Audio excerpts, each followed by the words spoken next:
Welcome back to live show.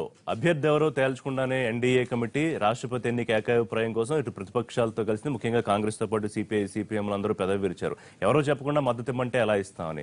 సరే, అనూహ్యంగా అనేక పేర్ల తర్వాత ఇవాళ రాజ్యాంగ కోవిదుడు, న్యాయ నిపుణుడు, గతంలో న్యాయవాదిగా పనిచేశారు, ప్రస్తుతం బీహార్ గవర్నర్ గా ఉన్న రామ్నాథ్ కోవింద్ పేరును తెరపైకి తీసుకొచ్చారు. అయితే ప్రతిపక్షాలు వెంటనే రకరకాలుగా వాళ్ళ అభిప్రాయాలు వ్యక్తం చేశారు. మమతా బెనర్జీ లాంటి నాయకులు అయితే పెద్దగా పరిచయం లేదని, కొంతమంది ఏమో అసలు ఆయన వికీపీడియాలో వెతుక్కున్నామని, ఇట్లా రకరకాల అభిప్రాయాలు వ్యక్తం చేశారు. ఏకాభిప్రాయం అంటే ఎస్ చెప్పే పరిస్థితి లేదు. 22 ప్రతిపక్ష కూటమంతా ఒక సమావేశం పెట్టుకుంటున్నారు, ఆ తర్వాత ఆలోచిస్తామని. మాయావతి లాంటి వారు నాయకులైతే దళిత అభ్యర్థి కాబట్టి మేము ఎస్ చెప్తున్నాం, అయితే ఇంకా ఎవరన్నా మరింత పాపులర్ దళిత అభ్యర్థిని పెడితే వారికి మద్దతు ఇవ్వాల్సిన అవసరం ఉంటుందని చెప్పారు. ఇలా భిన్నాభిప్రాయాలు వచ్చాయి. తెలుగు రాష్ట్రాలకు సంబంధించి ఇటు టీఆర్ఎస్ అలాగే టీడీపీ ఎలాగో ఇస్తుంది, ఎన్డీఏలో భాగస్వామిగా ఉంది. టీఆర్ఎస్ కూడా వెంటనే సంపూర్ణ మద్దతు, వైసీపీ కూడా మద్దతు తెలియజేశారు. అసలు ఏం జరుగుతోంది? ఇన్ని పేర్లు వచ్చినా చివరికి అనూహ్యంగా రామ్నాథ్ కోవింద్ తెరపైకి రావడం వెనకాల రైసినా హిల్స్ రాజకీయం ఏంటి, దీని ఎఫెక్ట్ ఎలా ఉంటుంది అనేది మాట్లాడదాం. వాళ్ళ మనతో పాటు సిహెచ్ఎం కృష్ణారావు గారు, టెక్నికల్ బ్యూరో చీఫ్, ప్రముఖ విశ్లేషకులు జాయిన్ అవుతున్నారు. పాతూరు సుధాకర్ రెడ్డి గారు, మండలిలో ప్రభుత్వ చీఫ్ విప్ టీఆర్ఎస్ ముఖ్య నాయకులు. ఎం రఘునందన్ గారు, తెలంగాణ బీజేపీ సీనియర్ నాయకులు, ప్రముఖ న్యాయవాది. కొద్దిసేపట్లో తులసిరెడ్డి గారు జాయిన్ అవుతారు. ఇక విజయవాడ నుంచి జూపూడి ప్రభాకర్ గారు, ఏపీఎస్సీ కార్పొరేషన్ చైర్మన్, టీడీపీ ముఖ్య నాయకులు మనతో జాయిన్ అవుతున్నారు. రైట్, కృష్ణారావు గారు, మనం అనుకున్నట్టుగా అంటే భగవత్, సుమిత్రా మహాజన్, సుష్మా, సదాశివం, మెట్రో శ్రీధరన్ ఇలా 4-5 పేర్లు వచ్చాయి. కొన్ని పేర్లు అయితే దాదాపుగా ఇక ద్రౌపది ముర్ము లాంటి పేర్లు అయితే కన్ఫర్మ్ అయిపోయిన పరిస్థితిని కూడా మాట్లాడుకున్నారు. కొంతమంది అద్వానీ వేరే విధేయులు ఆయనే అవుతారు, ఇక వేరే ఛాన్స్ లేదని వాదించారు. అయితే సడన్ గా ఈయన తీసుకురావడం రామ్నాథ్ కోవింద్, విపక్షాల పెదవి విరుపులు ఎట్లా కొంత ఆశ్చర్యం కలిగించిన పరిస్థితి ఏమన్నా ఉందా? ఆశ్చర్యం అంటే ఇది డార్క్ హార్స్గా భావించాలి. ఎవరు అనూహ్యంగా ఈ పేరు వచ్చింది. ఒకటేంటంటే ప్రధానమంత్రి మోడీ గారు ఆయన మనసులో ఉండుంటుంది. ఓకే, ఈ ఫెయిలర్స్ అని కొన్ని వదులుతూ ఉంటారు. వాళ్ళు మీరు చెప్పిన పేర్లు సుష్మా స్వరాజ్ గారని, సుమిత్రా మహాజన్ గారని, లేకపోతే ఇంకా స్వామినాథన్ గారని, ద్రౌపది ముర్ము అని, ఎందుకంటే ఎస్టీ మహిళ ఆవిడ ఒక్కరితే కదా అని ఆవిడ పెట్టి ఇలా కొత్తగా మొట్టమొదటి రాష్ట్రపతి భవన్లో అడుగుపెట్టి ఎస్టీ మహిళగా పెడితే ఎవరు అబ్జెక్ట్ చేయరు, అట్లా ఇట్లా అని ఏదో అనుకున్నారు. ఒకటేంటంటే మనకి భారత రాజ్యాంగం ప్రకారం చాలా సింపుల్గా 35 ఏళ్ళు నిండిన భారతీయ పౌరుడై ఉండాలి అనే మాట తప్ప ఇంక వేరే క్వాలిఫికేషన్స్ అంటూ భారత రాష్ట్రపతి పదవికి లేదు. That applies to governor post కానీ అన్నిటికీ అదే పెట్టారు. ఇంకా పూరి అందులో ఏదైనా పొందుపరిస్తే అనుకోవాలి. ఇక రాజ్యాంగం సెక్యులర్ అది ఆ మాట వస్తే ఇవాళ ఇక్కడున్న సుధాకర్ రెడ్డి గారితో సహా ఎవరైనా అభ్యర్థిగా పోటీ చేయాలన్నా కూడా ఈ భారత రాజ్యాంగం మీద ప్రమాణం చేసి దానికి పూర్తి విశ్వాసం కనపరుస్తాననే చెయ్యాలి. ఏది అసలు ఎమ్మెల్సీ మీరు ఏదైనా ఒక పోటీ చేయాలంటే గెలవడం సంగతి తర్వాత, గెలిచిన తర్వాత ఎలాగూ మళ్ళీ పదవి ప్రమాణం స్వీకారం చేసేప్పుడు కూడా ఆ మాట మాడాలి. అంటే రాజ్యాంగానికి కట్టుబడి, రాజ్యాంగంలో మీకు ప్రియాంబుల్లోనే సెక్యులర్ అనే పదం ఉంది కాబట్టి నాన్ సెక్యులర్ అనేవాడు ఎలక్ట్ అయ్యే ప్రశ్నను ఇంకోలా బిహేవ్ చేసే వ్యవహారం ఉండదు.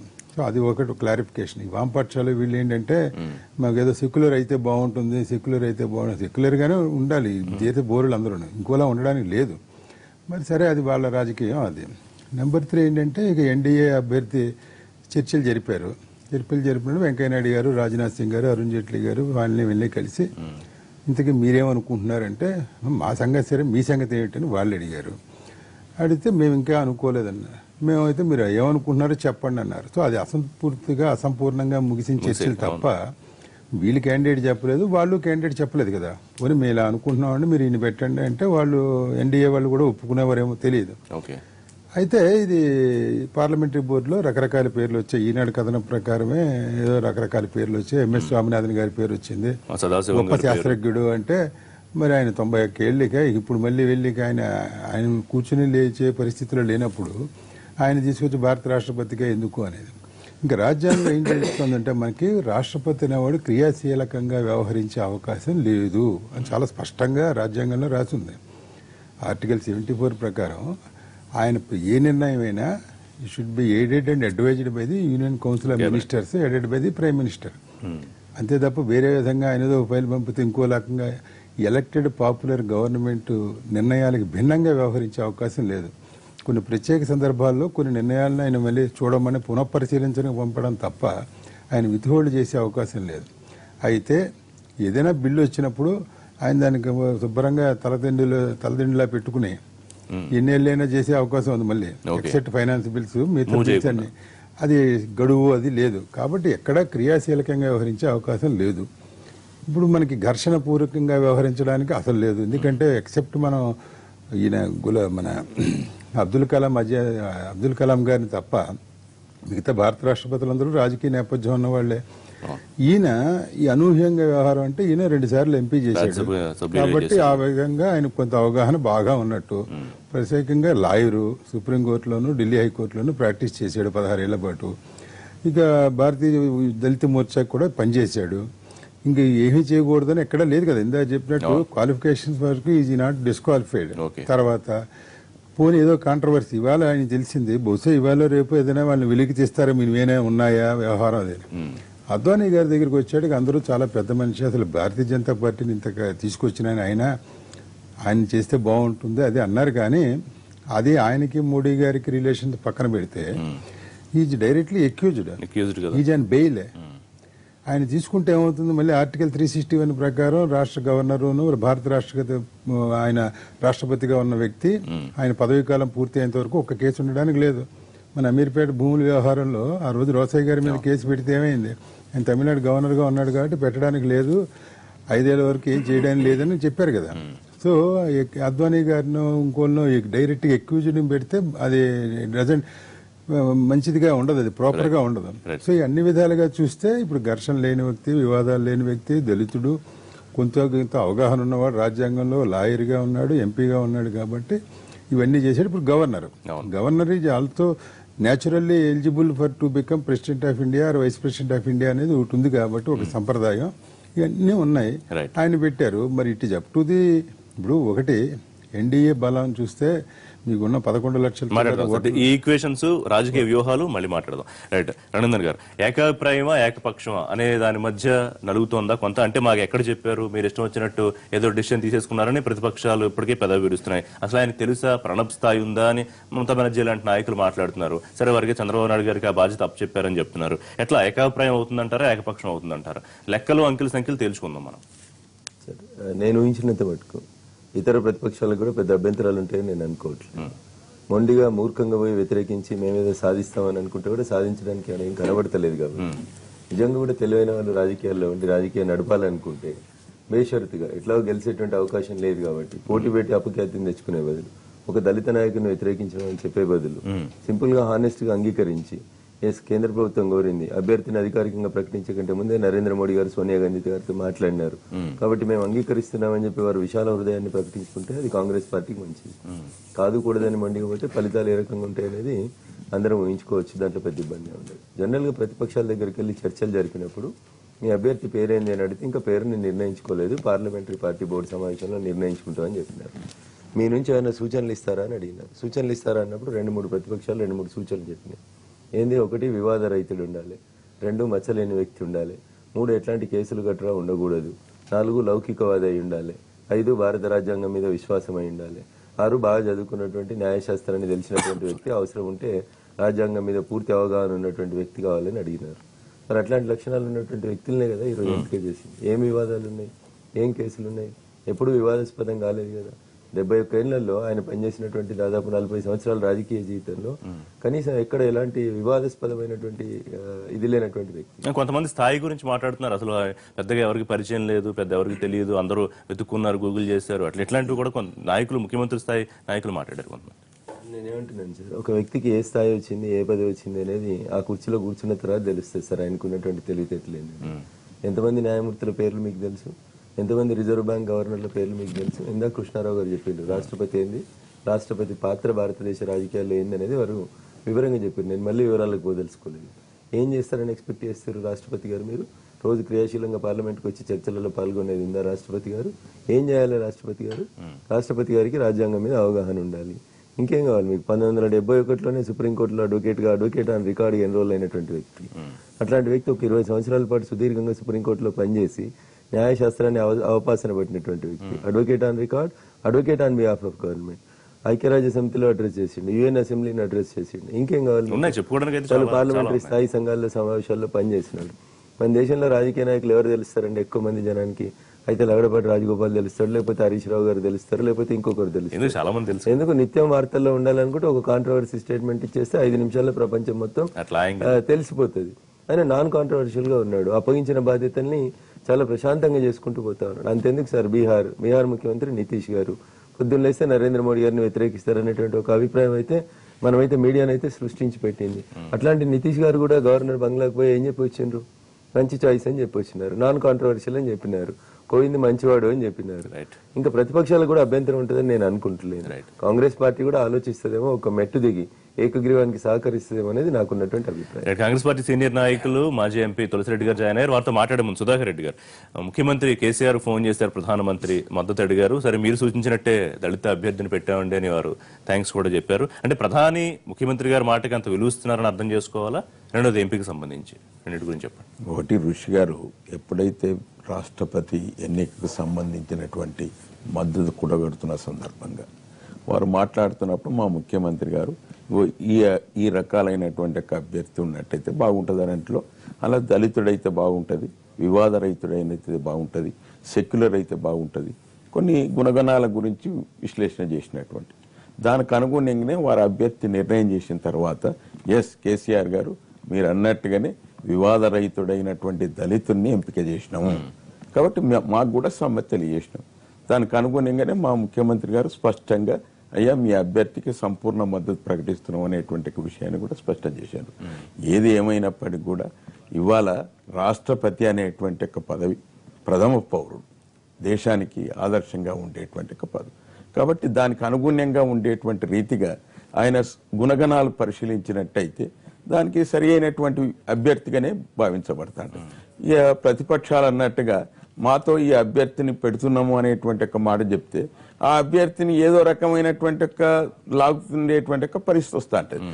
ఒక అత్యున్నతమైనటువంటి ఇలా ప్రభుత్వం, కేంద్ర ప్రభుత్వంలో ఉన్నటువంటి ఒక ఎన్డీఏ ప్రభుత్వం ప్రతిపాదించినటువంటి ఒక అభ్యర్థి సహేతుకమా కాదా అనేటువంటి నిర్ణయం చేసి ఆ విధంగా మీరు మద్దతు ఇచ్చినట్టయితేనో ఏకగ్రీవం అవుతుంది. లేకపోతే ఒకటి నిన్న మాయావతి గారు మాయావతి గారు మాట్లాడింది ఏంటంటే దళితుల్ని చేసినందుకు కాబట్టి మా యొక్క నో చెప్పే పరిస్థితి లేదు, కానీ ప్రతిపక్షాలకు తరఫున ఉండేటువంటి యొక్క అభ్యర్థి కూడా దళితుడే అయితే అనేటువంటి యొక్క ప్రశ్న కూడా లేవనెత్తింది. కాబట్టి ఈ రెండు అంశాలు కూడా పరిగణలోకి తీసుకుంటారు. కాబట్టి ఏది ఏమైనా నిన్న కేటీఆర్ గారు వెంకయ్యనాయుడు కలిసి ఆయన అంటే అన్కండిషనల్ మద్దతే ఇచ్చారు. అయితే జీఎస్టీకి డిమానిటైజేషన్ కి రాష్ట్రపతికి మేము వెంటనే మద్దతు ఇచ్చామని, ఈ సీట్ల పెంపు గురించి ఏదో కొంచెం చూడండి అని అడిగారు పత్రికల్లో వచ్చాయి. అంటే ఈ సందర్భాన్ని ఆయన కొంచెం యూజ్ చేసుకుందాం అనుకున్నారా? ఒకటి, కేంద్ర ప్రభుత్వం దగ్గరికి పోయినప్పుడు రాష్ట్ర ప్రభుత్వం దగ్గర పెండింగ్ లో ఉన్నటువంటి ప్రతిపాదన పరిశీలనలోకి వస్తుంటాయి. కాబట్టి అన్ని దానికి బార్గెనింగ్ చేసినట్టయితే మీరు అన్నట్టు అయితే అంటది, అక్కడ బార్గెనింగ్ ప్రశ్నే లేదు. ఊరికి ఆలోచించండి, మేము ఇన్ని చేస్తున్నాం కదా, మరి మాకు కూడా మీరు కొంచెం అదే మా సహకారం మీకుంటూ వచ్చింది, మీ సహకారం కూడా మాకు ఉండాలనేటువంటిదే ఉంటది తప్ప ఇక వేరేదైతే అందులో రాష్ట్రపతి అభ్యర్థి రాజకీయం అయితే దాంట్లో స్పష్టంగా ఉన్నది, సంబంధం. జూపడి గారు, ఒకటి చంద్రబాబు నాయుడు గారు చాలా గొప్ప ఎంపిక, గొప్ప స్థానానికి అని చెప్పారు. అయితే మమతా బెనర్జీ గారిని ఒప్పించే బాధ్యత కూడా మీ నాయకుడి మీదే పెట్టారు ప్రధానమంత్రి. మరి ముఖ్యమంత్రి ఇక్కడ తెలంగాణ ముఖ్యమంత్రి సూచించినట్టుగా చంద్రబాబు నాయుడు గారు ఏ అభ్యర్థిని సూచించలేదా? అంటే పలానా లక్షణాలు ఉన్న వాళ్ళను పలానా వాళ్ళను పెట్టండి అని ఏమైనా చెప్పారా గతంలో? అంటే ఇది ఎవరు సూచించారు లేకపోతే ఎవరన్నా సలహా ఇచ్చారా, వీటన్నిటికన్నా ప్రధానమంత్రి ఆ రాజకీయ పార్టీ వాళ్ళ సెలక్షన్ మీదే మెజారిటీ ఆధారపడి ఉంటుంది. అయితే మా ముఖ్యమంత్రి గారు చంద్రబాబు నాయుడు గారు చెప్పినట్టుగా ఇలాంటి వ్యక్తిని నిర్ణయించటం ఇది చాలా శుభసూచకం. ఈరోజు చదువుకున్నటువంటి వ్యక్తి, రాజ్యాంగం మీద పట్టున్నటువంటి వ్యక్తి.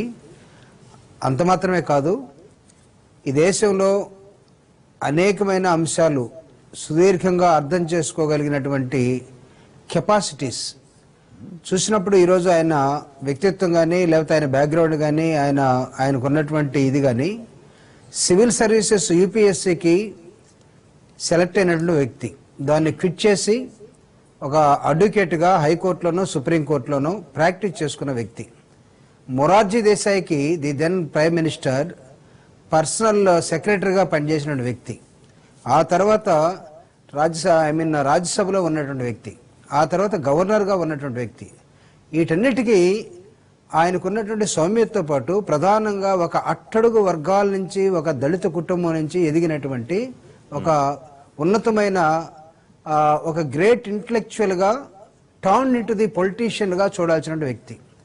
Prime minister or the president of India, general గా ఈ రెండు ఇందాక కృష్ణారావు గారు చెప్పినట్టుగా ఇక ఏముంది, ప్రైమ్ మినిస్టర్ ప్రెసిడెంట్ ఆఫ్ ఇండియాకి అధికారులు పెద్దగా ఉండకపోవచ్చు అని అంటారే కానీ, బట్ మనం యాజ్ పర్ ది కాన్స్టిట్యూషన్ ఎలాంటి వ్యక్తి నిర్ణయించాలి, ఎలాంటి వ్యక్తి రాష్ట్రపతిగా ఉండాలి అని చూసినప్పుడు మనం చాలా ఉన్నతమైనటువంటి విలువలు కలిగినటువంటి వ్యక్తి ఉండాలని అందరూ కోరుకుంటారు అన్ని రాజకీయ పార్టీలు.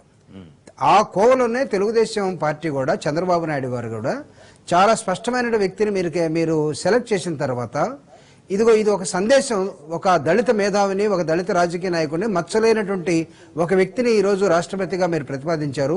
దీనికి సంతోషం. అదేవిధంగా ప్రధానమంత్రి గారు పేపర్లో ముఖ్యమంత్రి గారు చెప్పినట్టుగా కొంతమంది ముఖ్యమంత్రులతో కూడా మాట్లాడి, ప్రధానంగా వెస్ట్ బెంగాల్ ముఖ్యమంత్రితో మాట్లాడి ఒప్పించే విధానం కూడా చూడండి అని చెప్పిన నేపథ్యంలో ఖచ్చితంగా ముఖ్యమంత్రి గారి ప్రమేయం ఈ సెలక్షన్ లో ఉంటుందనే మేము భావిస్తా ఉన్నాం. అంటే ఒకటి తెలుగుదేశం మమతా బెనర్జీ గారికి ఒక మాట చెప్పండి అనేది వేరు, ఖచ్చితంగా మమతా బెనర్జీ గారిని ఎట్లయినా ఒప్పించండి అని ఒక బాధ్యత ముఖ్యమంత్రి చంద్రబాబు నాయుడు గారు చెప్పడం వేరు. అది అంత ఈజీ అయ్యే వ్యవహారంగా ఉందా? అసలు ఆయన ఎవరో తెలియదు, చూడాలండి అనేది చెప్పినట్టున్నారు మమతా బెనర్జీ. అవునవును, అందుకే మమతా బెనర్జీ గారు చాలా విలక్షణంగా ఉన్నటువంటి ముఖ్యమంత్రి గారు ఈ దేశంలో. అలాంటి బీజేపీ తోటి అన్ని అంశాల మీద విభేదిస్తున్నటువంటి ఒక నాయకురాలు. అలాంటి వ్యక్తిని కూడా మీరు ఒప్పించండి అని చంద్రబాబు నాయుడు గారు చెప్పంటే సెలక్షన్ లో కూడా ఖచ్చితంగా ఈయన పాత్ర ఉండాలి. ఆ పాత్రతో పాటు ఈజీ అన్నదంటున్నా, కొంచెం బరువైన బాధ్యత, కష్టసాధ్యమా ఎలక్షన్లే కాదు. అంటే ఇప్పుడు కొన్ని క్రిటికల్ సబ్జెక్టులు వచ్చినప్పుడు అనుభవం ఉన్నటువంటి నాయకుల సహాయం తీసుకోవటం కూడా మంచిదే కదా. ముఖ్యమంత్రి గారికి మమతా బెనర్జీ గారికి ఉన్నటువంటి అవినాభావ సంబంధం కానీ, లేకపోతే రాజకీయంగా వీళ్ళిద్దరికి ఉన్నటువంటి సీనియారిటీ కానీ, సిన్సియారిటీ కానీ, చంద్రబాబు నాయుడు గారు అయితేనే బెనర్జీ గారిని వీళ్ళు ట్యాకిల్ చేయగలుగుతారు, ఒప్పించగలుగుతారు అన్న నమ్మకం ప్రధానమంత్రికి కలగటం అనేది ఇది చాలా ముఖ్యం. మిగతా వాళ్ళు చూడాలి. నిపుణులు, న్యాయ కోవిదులు, దళిత మేధావి, ప్రస్తుతం బీహార్ గవర్నర్ గా ఉన్నారు. ఇన్ని క్యాపబిలిటీస్, అన్ని క్యారెక్టరిస్టిక్ లక్షణాలు ఆయనకు ఉన్నప్పుడు ఎందుకు మీరు పెదవి విరవడాలు, లేకపోతే ఏదో ఆలోచన చెప్తామని ఎందుకు ఎస్ చెప్పలేకపోతున్నారు? ఇప్పుడు ఇంతవరకు దేశంలో 13 సార్లు రాష్ట్రపతి ఎన్నికలు జరిగినాయి. 13 సార్లలో 12 సార్లు ఎన్నికలు జరిగినాయి, పోటీ జరిగింది. ఓన్లీ ఒక్కసారి మాత్రము 6వ ఎన్నికకు నీలం సంజీవ్ రెడ్డి గారికి అప్పుడు కూడా 36 మంది నామినేషన్లు వేశారు. అవి స్క్రూటినీలో రిజెక్ట్ అయిపోయినాయి. కాబట్టి ఇక్కడ ఏదో సాంప్రదాయంగా ఏం లేదు. ఇది వచ్చేసి 10 సార్లు ఎన్నికలు జరిగినాయి. ఈవెన్ మొదటి రాష్ట్రపతి బాబు రాజేంద్ర ప్రసాద్కే పోటీ జరిగింది. మొదటిసారి కేటీ షా పోటీ చేశాడు. మళ్ళా రెండవసారి వచ్చేసి చౌదరి హరిరామ్ పోటీ చేశాడు. రెండవది సర్వేపల్లి రాధాకృష్ణన్ ప్రఖ్యాత తత్వవేత్త, ఆయనకు పోటీ జరిగింది చౌదరి హరిరామ్. ప్రఖ్యాత శాస్త్రవేత్త అబ్దుల్ కలాంకు కూడా లక్ష్మీ సైగల్ పోటీ పెట్టారు. దళిత మేధావి అయినటువంటి కేఆర్ నారాయణ కూడా టిఎన్ శేషన్ ఆయన పోటీ పెట్టినారు. కాబట్టి ఇక్కడ అది ఏదో సాంప్రదాయబద్ధంగా వస్తుంది, సాంప్రదాయాన్ని వ్యతిరేకించినట్టేం కాదు. ఇది డెమోక్రసీలో అన్ని powers, legislative powers, judicial powers, executive powers, pardoning powers, military powers, ఇన్ని పవర్స్ పెట్టినటువంటి ఒక దాంట్లో డెమోక్రటిక్ సిస్టంలో వచ్చేసేసి నాకు తెలిసి ఎన్నిక జరగలదు, ఓటమి కానీ గెలుపు కానీ. ఇక్కడ ఇంకా రెండవ అంశం వచ్చేసి ఒక ప్రహసనంగా జరిగింది, ఏకగ్రీవమా లేకుంటే ఏకపక్షమా అనే దానికి. ఇప్పుడు ఏదో ఒక 3 పేర్లు 4 పేర్లు ఒక ప్రపోజల్ ఇచ్చేసి దీంట్లో అనేది ఇస్తే దానికి వచ్చేసి ఒక అర్థం ఉంది. కానీ ఊరికి వచ్చేసి మాట్లాడి ఇది ఒక ప్రహసనంగా జరిగింది కాబట్టి అది రెండవది. అంటే అట్లా కాదు, వ్యతిరేకించడానికి ఒక కారణం ఉండాలిగా. నేను వస్తున్నాను. ఇక మూడవది దళితుడు. ఎస్, దళితుని కూడా ఈ పక్క దళితునే పెడతాం అనుకోండి, ఈ పక్క మీరా కుమార్నో ఇంకోరునో దళితునే పెడితే అప్పుడు వీళ్ళు విరమించుకుంటారా? మేము దళితుని పెట్టినప్పుడు కాబట్టి మీరు పోటీ పెట్టదంటున్నారు. ఈ పక్క అంతకంటే దళితుని ఒక మహిళను, దళిత మహిళను పెట్టారనుకోండి, లేదా మాయావతినే పెట్టినారనుకోండి, లేకుంటే మీరా కుమార్ని పెట్టినారనుకోండి, దళిత ప్లస్ మహిళ వీళ్ళు విరమించుకుంటారా? అది 4వ పాయింట్ వచ్చేసి డెఫినెట్గా వచ్చేసి ఆయన క్వాలిఫికేషన్స్ 2 సార్లు రాజ్యసభ మెంబరు, బీహార్ గవర్నరు అవన్నీ ఉన్నాయి. కానీ జనరల్గా ఇంతవరకు వచ్చేసి మన 5 మందిలో ఎవరికైనా తెలుసా? కనీసం మిగతా సామాన్య ప్రజలు కాదు. అంత మాత్రం చేత వచ్చేసి తెలియనంత మాత్రాన అర్హుడు, తెలియనంత మాత్రాన అర్హుడు కాదు నేను చెప్తున్నాను. కానీ తెలియనంత మాత్రాన అనేక మంది వచ్చేసి 2 సార్లు రాష్ట్ర మెంబరు, బీహార్ గవర్నర్ గా ఉన్నాడు కాబట్టి నేను అది చెప్తాను. అది కాదు. కానీ అంత మాత్రం చేత అతనికంటే ఇంకా రాజ్యాంగ నిపుణులు, అతనికంటే బాగా తెలిసిన వాళ్ళు దళితులు, మహిళలు మరి వచ్చినప్పుడు ఇలానే నిర్మించుకుంటారా? కాబట్టి ఖచ్చితంగా అట్లా కదా బీజేపీ విరమించుకుంటుందా అనేది రెండో ప్రశ్న. అసలు ముందు మీరు ఎందుకు ఎస్ చెప్పలేకపోతున్నారు అనేది కదా ఎందుకు ఎస్ చెప్పాలంటున్నాను, ఎందుకు ఎస్ చెప్పాలంటున్నాను వచ్చేసి గతంలో ఏమన్నా ఎన్నిక జరగకుండా జరిగిందా? ఎందుకు ఎస్ చెప్పాలా? రైట్. మీరు కనీసం వచ్చేసి ఒక ప్యానెల్ ఇచ్చేసి ఆ ప్యానెల్లో చెప్పింటే మీరు ఆగాలని మీ ముందు ప్యానెల్ పెట్టాము. మీరు ఇవ్వలేదు కదా, మీరు ఇవ్వలేదు కదా, మీరు వచ్చేసి అధికారంలో ఉండేవాళ్ళు కాబట్టి క్యాండిడేట్ ఎవరని అడిగితే మీరు చెప్పలేదు కదా, మరి మీరు చెప్పుండొచ్చు కదా, మేము ఇది అనుకుంటున్నాం మీరా కుమార్ మీరు కూడా ప్రపోజల్ పెట్టి ఉండొచ్చు కదా అని. ఇక్కడ అధికార పార్టీ ఫైనల్ గా పెట్టేది వాళ్ళు కాబట్టి నేచురల్ గా సోనియా గాంధీ గారిని కలిసి సరే మీరు చెప్పండి మేము పలానా వాళ్ళు అనుకుంటున్నాం ఇది ఏమన్నా ఆలోచించాలని చెప్పే అవకాశం కూడా ఉంది కదా. మీరేమన్నా మీ ప్యానల్ చెప్పని చెప్పినారు అడిగినారు కదా, అది చెప్పాలి కదా. మీ ప్యానల్ ఇందులో ఈ తాగుడు మూతల ద్వారా ఇదంతా ఒక ఎత్తు అయితే సరే, ఇక్కడ రాష్ట్రానికి సంబంధించి అటు అధికార పక్షం టీడీపీ గాని అటు ప్రతిపక్షం వైఎస్ఆర్ గాని ఏమి అంత అన్కండిషనల్ గా కనీసం టీఆర్ఎస్ లేదో కోటో రెండో అడిగినట్టున్నా వచ్చింది జిఎస్టీ ఇంకోటో. వీళ్ళు షరతులు లేకుండా ఇప్పుడు కాదు అభ్యర్థి కంటే ముందుగానే వచ్చేసి ఏమంతా సాగిలబడి చాలా ముందే చెప్పారు. అదే మరి అంటే వీళ్ళ కనీసం రాష్ట్ర ఈ మూమెంట్ లో అయినా సరే అది బార్గెన్ అనేది కరెక్ట్ పదం కాకున్నప్పటికీ రాష్ట్ర ప్రయోజనాల కోసము కనీసం కొన్ని అడగచ్చు కదా అని చెప్పి బ్రేక్ తర్వాత మాట్లాడదాం. మరి జూపూడి గారు, చంద్రబాబు నాయుడు గారు రాష్ట్ర ప్రయోజనం గురించి ఏమన్నా ఎందుకు అడగలేకపోయారనే ప్రశ్న, అలాగే దీని వెనకాల రాజకీయం. సరే అద్వానీ మరి వారు ఎంతో ఆశించారు, అక్యూజ్డ్ గా ఉన్న కారణంతోనే రాష్ట్రపతికి దూరంగా పెట్టారా, ఏం జరుగుతుంది రాజకీయం అనేది కూడా మాట్లాడదాం బ్రేక్ తర్వాత.